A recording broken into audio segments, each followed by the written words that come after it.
વર્ણિવેશરમણીય દર્શનમ મંદહાસરુચિરાનનાંબુજમ પૂજિતમ સુરુ નરોત્તમૈર્મુદા ધર્મનંદનમહં વિચિંતયે અસતોમાં ષડ્ગમય તમસોમાં જ્યોતિર્ગમય મૃત્યુર્માં અમૃતમ ગમય.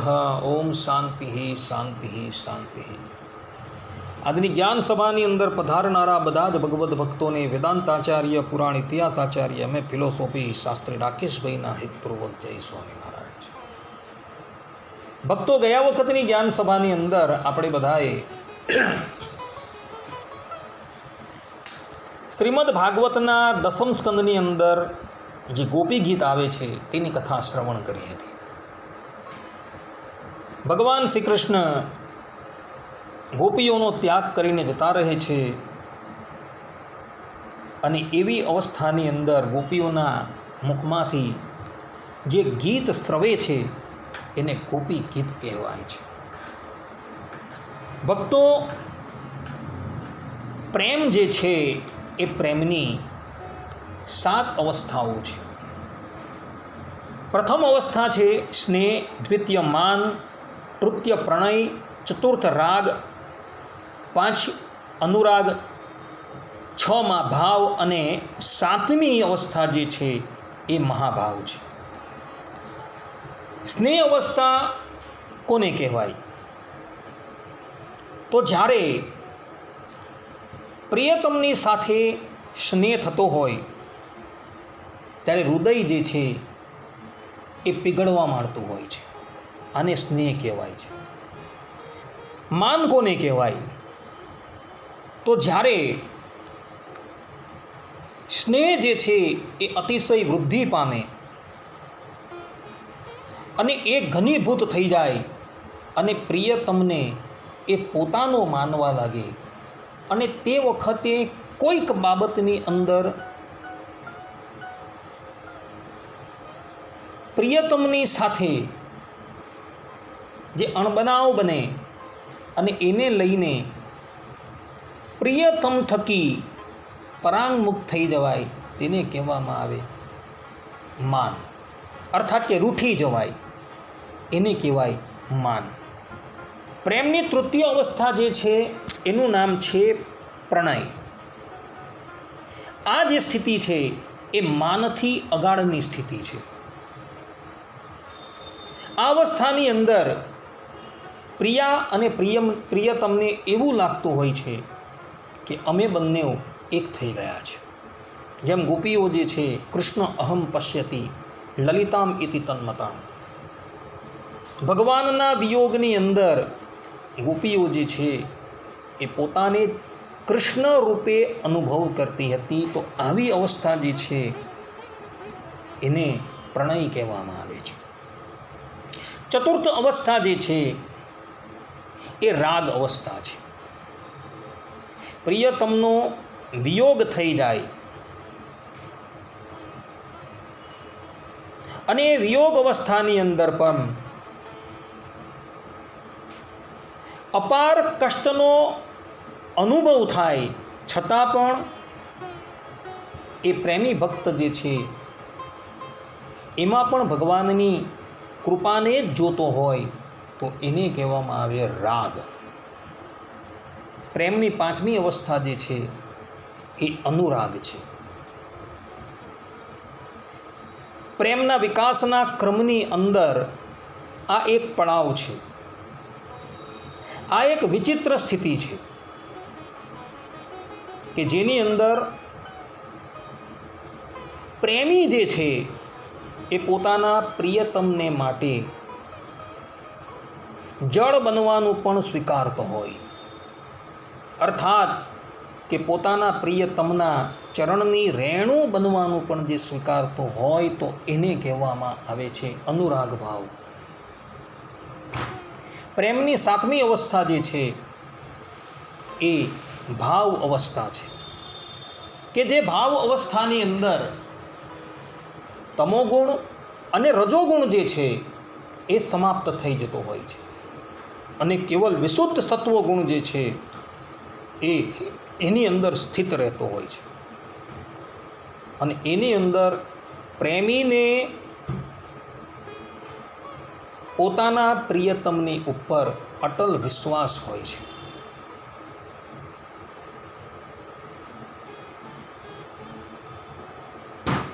અને તે વખતે એ પ્રેમી ભક્તને પ્રિયતમને મળવાની તડપ લાગતી હોય છે, જેમ ગોપીઓને તડપ લાગેલી હતી. ભગવાન શ્રી કૃષ્ણ રાસના મધ્યમાંથી અંતર્ધાન થઈ ગયા છે અને તે વખતે ગોપીઓના રજોગુણ, તમોગુણ ઇત્યાદિ સંસ્કારો તો સમાપ્ત થઈ ગયા હતા. એની અંદર વિશુદ્ધ સત્વગુણ જે છે એ પ્રગટ થઈ ગઈ. ભગવાન શ્રી કૃષ્ણના વિયોગની અંદર ગોપીઓની સ્થિતિ જે છે એ નીર વિનાની માછલી જેવી થઈ ગઈ હતી.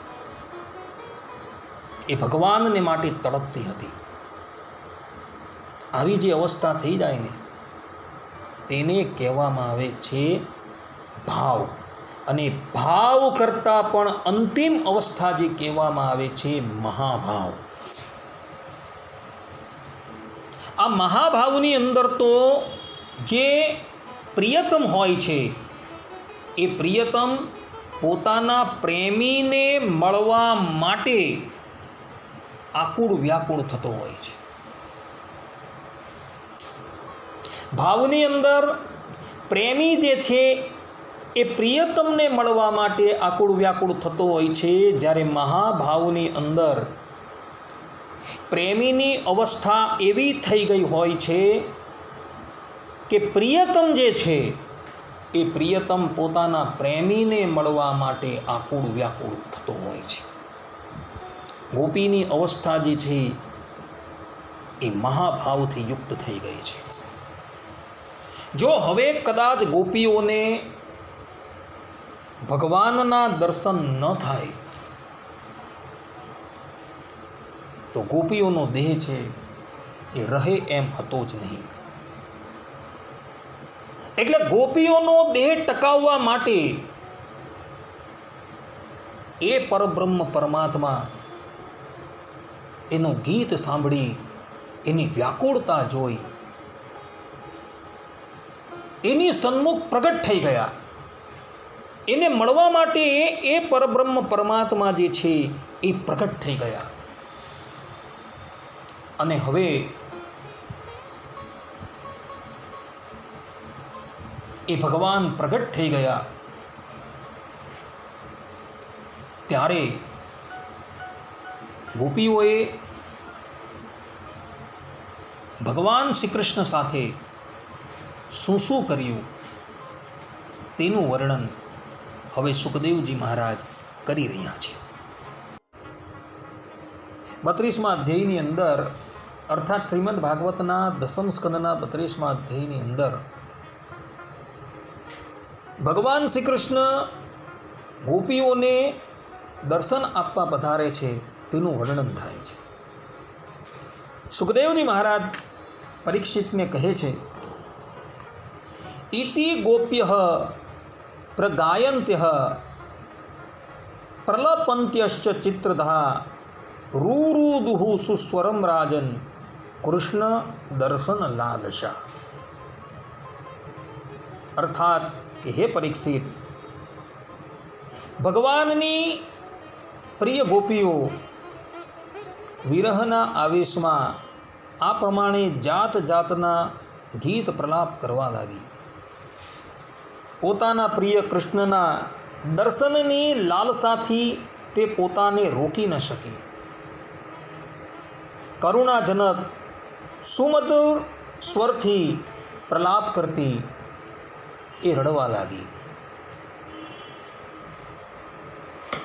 તાસામ આવિર્ભૂત છૌરિ સ્મયમાન મુખાંબુજ પિતાંબર ધરસ્રગ્વી સાક્ષાન મન્મથ મન્મથ. બરાબર તે જ વખતે તેમની વચ્ચે ભગવાન શ્રી કૃષ્ણ પ્રગટ થઈ ગયા. તેમનું મુખ કમળ મંદ મંદ હાસ્યથી પ્રફુલ્લિત હતું. કંઠમાં સુંદર વનમાળા અને પિતાંબરથી શોભતું તેમનું આ જે રૂપ હતું તે સર્વના મનને મથી નાખનાર કામદેવના મનને પણ મોહ ઉપજાવી એવું હતું. સુખદેવજી મહારાજ કહે છે કે આ પ્રમાણે જ્યારે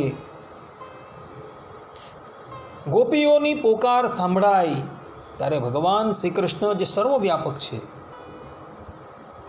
એ પોતે ગોપીઓના મધ્યની અંદર પ્રગટ થઈ ગયા છે. તે વખતે ભગવાન શ્રી કૃષ્ણએ પિતાંબર ધારણ કરેલું હતું અને એમના ગળાની અંદર વનમાળા સુશોભિત હતી. તે વખતનું ભગવાનનું જે રૂપ હતું તે રૂપ કોટી કોટી કામદેવના મનને પણ મથી નાખે એવું એમનું રૂપ હતું. હું અગાડી પણ તમને કહી ચૂકેલો છું ભક્તો કે આ બ્રહ્માંડની અંદર સર્વોત્તમ કોઈનું રૂપ હોય તો એ કામદેવનું છે. પરંતુ ભગવાન શ્રી કૃષ્ણનું જે રૂપ જે છે એ કોટી કોટી કામદેવના મનના મદને પણ દૂર કરનારું છે. તો એવા એ સાક્ષાત મન્મથ ભગવાન જે છે એ ગોપીઓની મધ્યની અંદર પ્રગટ થઈ જાય છે. સુખદેવજી મહારાજ કહે છે કે કરોડો કામદેવોથી પણ સુંદર પરમ મનોહર પ્રાણવલ્લભ શ્યામ સુંદરને પ્રગટ થયેલા જોઈને ગોપીઓના નેત્રો પ્રેમ અને આનંદથી નાચી ઉઠ્યા. તે બધી જ એકી સાથે એ રીતે ઊભી થઈ ગઈ જાણે પ્રાણહીન શરીરમાં દિવ્ય પ્રાણોનો સંચાર થઈ ગયો હોય. તેમના શરીરના એક એક અંગમાં નવી ચેતના નવી સ્ફૂર્તિ આવી ગઈ હોય. આમ જોવા જઈએ તો ભગવાનના વિરહથી ગોપીઓનું શરીર જે છે એ ચેષ્ટાહીન થઈ જવાની તૈયારીમાં જ હતું. પરંતુ એવા જ સમયની અંદર ભગવાન શ્રી કૃષ્ણએ જ્યાં એને દર્શન આપ્યા ત્યાં જ એના શરીરની અંદર દિવ્ય પ્રાણોનો સંચાર થઈ ગયો અને તેમના શરીરના એક એક અંગની અંદર નવી ચેતના જે છે એ સ્ફુરી આવેલી હતી. સુખદેવજી મહારાજ કહે છે કે એક ગોપીએ બહુ જ આનંદથી શ્રી કૃષ્ણના કરકમલને પોતાના બંને હાથોમાં લઈ લીધા અને તે ધીરે ધીરે તેને પંપાળવા લાગી. બીજી ગોપીઓએ તેમના ચંદન ચર્ચિત બાહુને પોતાના ખભા પર મૂકી દીધો. ત્રીજી ગોપીએ ભગવાનનું ચાવેલું પાન પોતાના હાથમાં લઈ લીધું.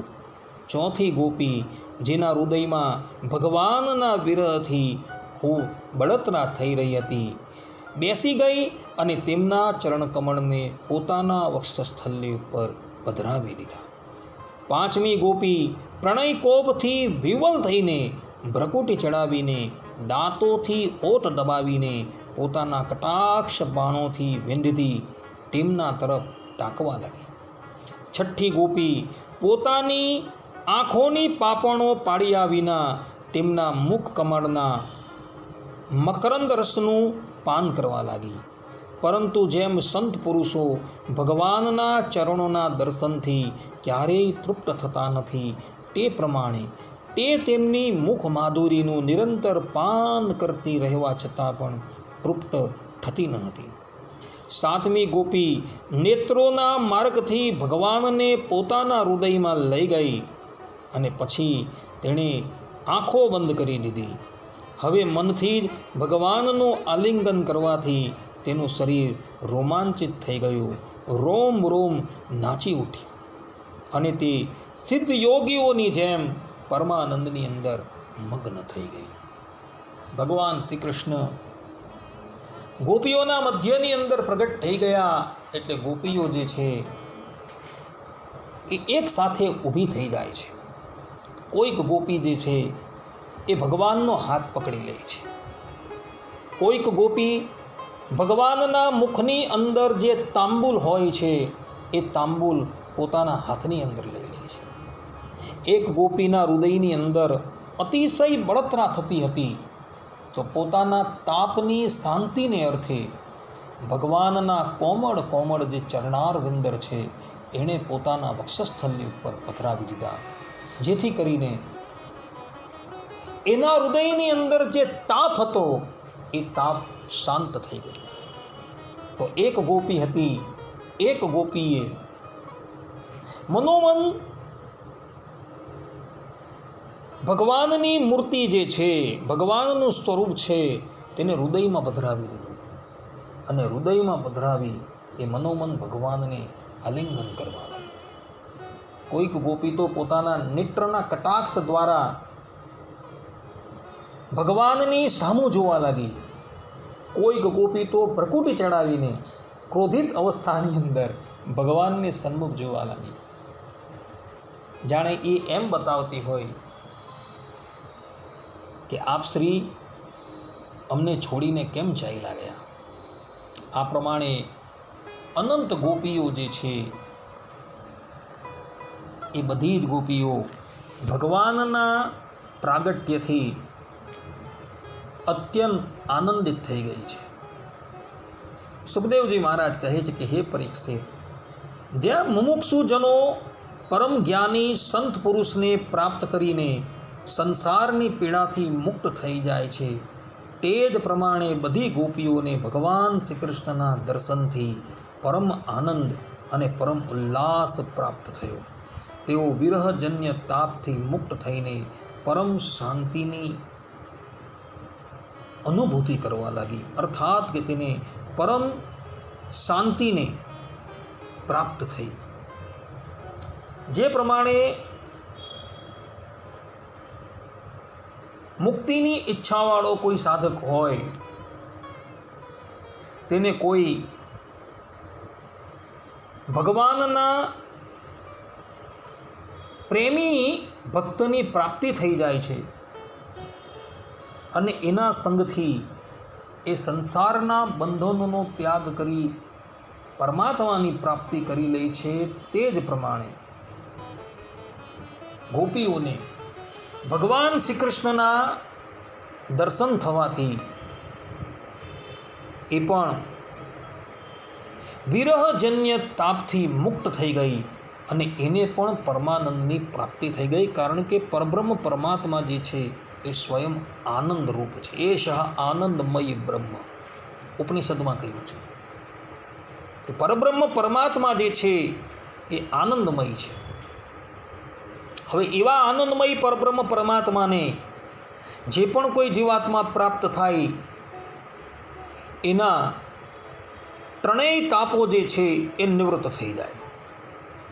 અને ગોપીઓની સન્મુખ તો એવા એ આનંદમય પરબ્રહ્મ પરમાત્મા સાક્ષાત બિરાજમાન છે. પછી એનો તાપ નિવૃત્ત કેમ ન થાય? એનો તાપ તો અવશ્ય નિવૃત્ત થઈ જાય અને નિવૃત્ત થઈ પણ ગયો. સુખદેવજી કહે છે, હે પરીક્ષિત, આમ તો ભગવાન અચ્યુત અને એકરસ છે. તેમનું સૌંદર્ય અને માધુર્ય નિરતિશય છે. છતાં પણ વિરહ વ્યતાથી મુક્ત થયેલી ગોપીઓની વચ્ચે તેમની શોભા વિશેષ રૂપે વધી ગઈ હતી. બરાબર એ જ રીતે કે જેમ પરમાત્મા આપણા નિત્ય જ્ઞાન બલ વગેરે શક્તિઓ દ્વારા સેવવામાં આવતા વિશેષ સુંદર લાગે છે. આમ તો જોવા જઈએ ને ભક્તો કે ભગવાન જે છે એ સૌંદર્ય અને માધુર્યના નિધિ છે, પરંતુ ગોપીઓની વચ્ચે જે છે એ પરબ્રહ્મ પરમાત્મા પ્રગટ થયા ત્યારે એમની શોભાની અંદર વધારો થઈ ગયો. ભક્તો, ભગવાનનું શ્રીઅંગ જે છે ને એ વસ્ત્ર અને આભૂષણોથી શોભતું નથી. ભગવાન ખાલી એક પિતાંબર અથવા તો એક કોપિન ધારણ કરીને પણ જો ઊભા હોય તો ભગવાનનું શ્રીઅંગ એટલું બધું સુંદર લાગે છે કે જેની કોઈ વાત નહીં. પરંતુ વસ્ત્ર અને આભૂષણો જે છે એ ભગવાનને ધરાવવામાં આવે ત્યારે એ વસ્ત્ર અને આભૂષણો ભગવાનના શ્રી અંગની ઉપર ધરાવવામાં આવતા એ વસ્ત્ર અને આભૂષણો જે છે એ શોભવા લાગે છે. વસ્ત્ર અને આભૂષણથી ભગવાનની શોભા નથી, પરંતુ એ વસ્ત્ર અને આભૂષણો જે છે એ ભગવાનના શ્રી અંગની ઉપર ધરાવવામાં આવતા એ વસ્ત્ર અને આભૂષણો જે છે એ શોભવા લાગે છે. તે જ પ્રમાણે ભગવાન એ સૌંદર્ય અને માધુર્યના નિધિ છે, પરંતુ ગોપીઓના મધ્યની અંદર એ વધુ શોભવા લાગ્યા. એની શોભાની અંદર વધારો થઈ ગયો. સુખદેવજી મહારાજ પરીક્ષિતને કહે છે કે ત્યાર પછી ભગવાન શ્રી કૃષ્ણે તે વ્રજ સુંદરીઓને સાથે લઈ યમુનાજીના પુલિનમાં પ્રવેશ કર્યો. તે સમયે ખીલેલા મોગરા અને મંદારના પુષ્પોથી સુગંધિત અને શીતલ વાયુ પ્રસરી રહ્યું હતું અને તેની મહેકથી ચકચોર થઈને ભમરા આમ તેમ ઉડી રહ્યા હતા. શરદ પૂર્ણિમાના ચંદ્રમાની ચાંદની પોતાની નિરાળી છટા દેખાડી રહી હતી. તેને લીધે રાત્રિના અંધકારનું તો નામ નિશાન ન હતું. ચારે કોર આનંદ મંગલનું સામ્રાજ્ય છવાયેલું હતું. તે યમુના પુલિનને યમુનાજીએ જ પોતાના તરંગરૂપી કરકમલથી અતિ કોમલ વાલુકા પાથરીને જાણે મહારાસ માટે રંગમંચ તૈયાર કરી દીધો હતો. ભગવાન શ્રી કૃષ્ણ ત્યારબાદ ગોપીઓને લઈને યમુના પુલિનની ઉપર પધારે છે. અસંખ્ય ગોપીઓના મધ્યની અંદર ભગવાન શ્રી કૃષ્ણ એવી રીતે શોભાયમાન થઈ રહ્યા છે જેવી રીતે નક્ષત્રોના મધ્યે ચંદ્રમા સુશોભિત થઈ જાય છે. ભગવાન શ્રી કૃષ્ણ ગોપીઓને લઈને યમુના પુલિનની ઉપર આવે છે. તે વખતે ચંદ્રદેવ જે છે એ પોતાની 16 કલા વિસ્તારીને ઉદય થયો હતો અને એને લઈને રાત્રિનો જે અંધકાર છે એ સંપૂર્ણ નાશ થઈ ગયો હતો. યમુનાજીએ પણ પોતાના તરંગરૂપી કરકમલથી અતિ કોમલ વાલુકા એટલે કે રેતી જે છે એને પાથરીને જાણે મહારસ માટે અર્થાત કે મહારાસ માટે રંગમંચને તૈયાર કરી દીધો હતો. એવા એ યમુના પુલિનની ઉપર ભગવાન ગોપીઓને લઈને પધારે છે. સુખદેવજી મહારાજ કહે છે કે હે પરીક્ષિત, ભગવાન શ્રી કૃષ્ણના દર્શનથી ગોપીઓના હૃદયમાં પરમાનંદ પ્રગટ થયો. એટલું જ નહીં, તેમના હૃદય રોગનો બધો જ વ્યાધિ નિર્મૂળ થઈ ગયો. જેમ શ્રુતિઓ કર્મકાંડમાં પરમેશ્વરને ન જોતા વિભિન્ન કામનાઓને લીધે અપૂર્ણ જેવી લાગે છે, પરંતુ તે જ શ્રુતિઓ જ્ઞાન કાંડમાં પરમેશ્વરના દર્શન કરી આનંદપૂર્ણ થઈ બધી કામનાઓને છોડી દે છે.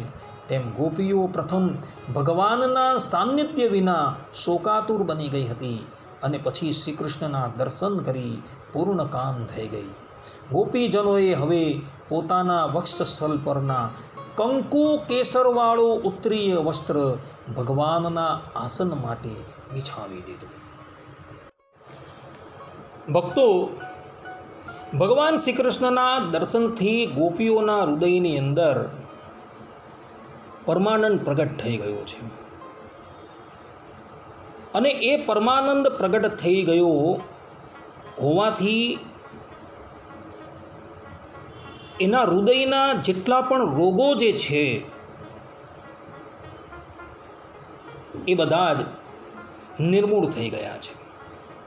અહીં સુખદેવજી મહારાજ દ્રષ્ટાંત આપે છે કે જેમ શ્રુતિઓ કર્મકાંડની અંદર પરમેશ્વરને ન જોતા વિભિન્ન કામનાઓને લીધે અપૂર્ણ જેવી લાગે છે, પરંતુ તે જ શ્રુતિઓ જ્ઞાનકાંડમાં પરમેશ્વરના દર્શન કરી આનંદપૂર્ણ થઈ બધી જ કામનાઓ છોડી દે છે. ભક્તો, શ્રુતિઓ જે છે એમાં શ્રુતિઓનો પૂર્વ ભાગ જે છે એ કર્મકાંડનો છે, જેની અંદર ભગવાનનું ગુપ્ત રૂપે વર્ણન થયું હોય છે. અને શ્રુતિઓ એટલે કે વેદોનો જે અંતિમ ભાગ જે છે એ જ્ઞાનકાંડ છે, જેની અંદર ભગવાનનું સ્પષ્ટ રૂપે વર્ણન થયું છે. શ્રુતિઓ કર્મકાંડની અંદર ગુપ્ત રૂપે રહેલા પરમેશ્વરને ન જોતા વિભિન્ન કામનાઓને લઈને અપૂર્ણ જેવી લાગે છે, પરંતુ જ્ઞાનકાંડની અંદર સ્પષ્ટ રૂપે પરબ્રહ્મ પરમાત્માના દર્શન કરી એ બધી જ કામનાઓ જે છે એ છોડી દે છે. તે જ પ્રમાણે ગોપીઓ જે છે પ્રથમ ભગવાનના સાનિધ્ય વિના શોકાતુર બની ગઈ હતી, અને પછી શ્રી કૃષ્ણના દર્શન થતાં જ એ પૂર્ણ કામ થઈ ગઈ. સુખદેવજી મહારાજ કહે છે